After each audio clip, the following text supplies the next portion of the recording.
On today's episode, the chase field is set, Keselowski is back at it again, and Tony Stewart has anger issues?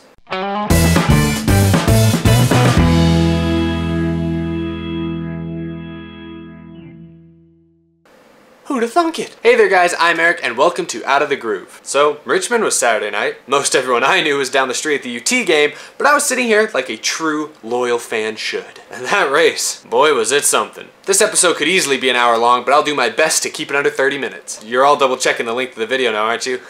It's not gonna be 30 minutes. Anyway, we'll start with the boring stuff. Our 16 driver chase field has been set, and lo and behold, Richmond didn't change it at all. Newman didn't make it, McMurray did, Casey Kane didn't, Chris Buescher did. The points didn't shake up too much at all. Lost in all the chaos last night was Denny Hamlin winning his third race of the season. The night saw Toyota dominate much of the top 5 throughout, which wasn't too surprising. JGR has been the best at short tracks all this season. Martin Truex Jr. had a good car as well. Kyle Busch, Kurt Busch, Brad Keselowski, Matt Kenseth, even Jamie McMurray all had top 5 cars most of the evening. No one climbed the catch fence, the 83 tried. So all in all, I thought it was a very entertaining race. So let's move on to the first dramatic storyline. Towards the end of the race, Brad Keselowski missed a shift while in the top 5 on a late restart. He jammed up the inside lane a little bit and then tried to make up for it by overdriving turn 1, which caused him to slide up into Matt Kenseth, cutting Kenseth's left front tire, which ultimately led to him wrecking a few laps later. After the race, Matt called out Keselowski for not showing respect to other positions on the racetrack. Brad apologized for the incident after the race, but it's worth noting that the two were positioned on exact opposite ends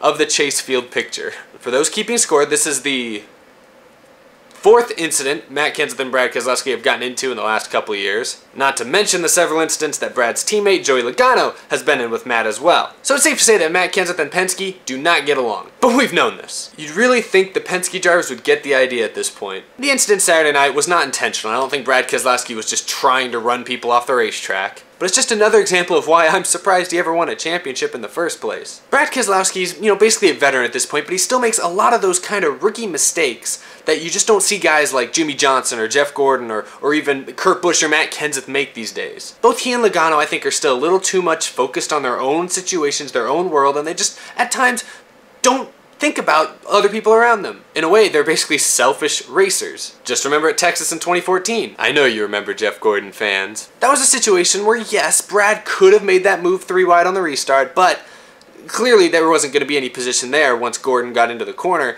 So it was just another case of Keselowski seeing the lead, wanting the lead for himself, but not thinking about what it would do to those around him. And what happened here at Richmond on Saturday? Another example. So that's why Keselowski's gotten on a lot of people's bad side the last couple of years. Do I think Matt Kenseth's going to retaliate for this? No, I don't. If he does, he'll probably get suspended again.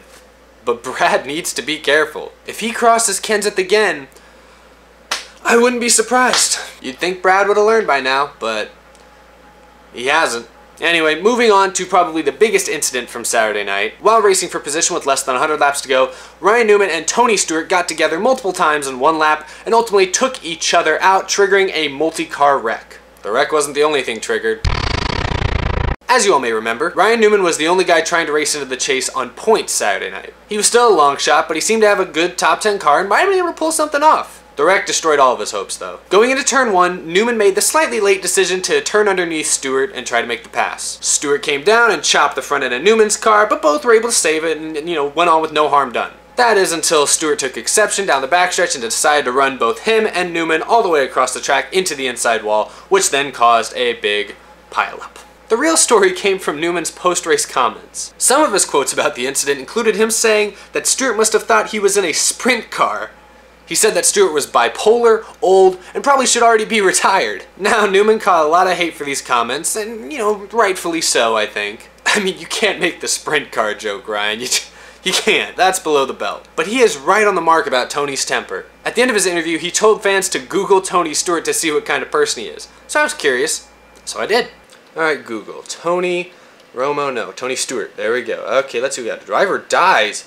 Well, that's new. Well, that's not Tony Stewart's fault. We'll let that one slide. Okay, that's not a big deal. Let's scroll down. Twitter. Stewart's bipolar. Yeah, that's what I'm talking about. Nastiest driver. Yep, yeah, right there. Nastiest. That's 2 years old. That's not even recent. So let's look at images here. Hold on. Let's see what we got. Oh, he's pretty smiley. Yeah, not too bad. Ladies. Yeah, he's kind of sad looking in that picture.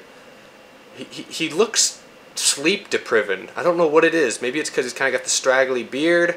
Maybe because he's kind of got dark eyes. I don't know. Let's look. Let's Google Ryan Newman now. Okay, you know it's only fair. We get Newman. If you want us to Google Stewart, you got. Whoa. Okay. I don't know who this is. I guess this is Ryan Newman. Is this what Ryan Newman was in a past life? There he is. I found you. I found you, Newman. Although you're pretty hideous. I'm gonna look at these. Yeah.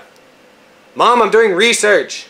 God. Anyway, Tony Stewart has wrongfully spun out people, wrecked people throughout his career. Some people love it, some people hate it, but most people I think see it, at least today, as borderline obnoxious. I'm not going to get into the Saturday night incident too much. Stewart shouldn't have wrecked Newman, in my opinion. He shouldn't have wrecked Brian Scott last week. I mean, what's the sense? Alright, that's it. I'm putting this idiot in the wall. No, Tony, you don't have to do that. No, I'm putting him in the wall. Why are you watching me? Tony, if you wreck him, you'll wreck yourself. No, I've made up my mind. We're past the point of no return. He's going in the wall. Tony, you can still turn back. No, we're wrecking. We're wrecking. Tony, what have you done? Maybe you're right. Maybe I am overreacting. Anyway, like I said, Tony has a long history of wrecking people, many times for no reason.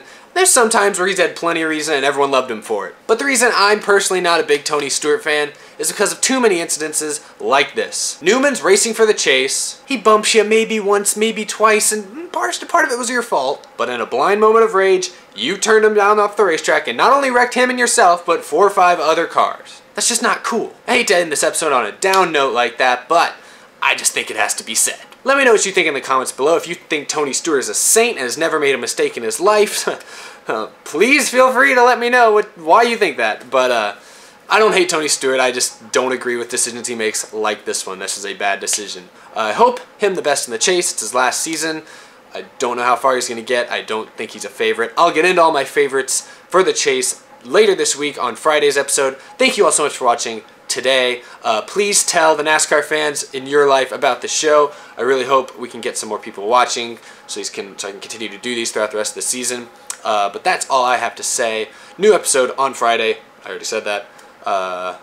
And yeah, that's about it. So thank you all for watching. I'll see you later this week.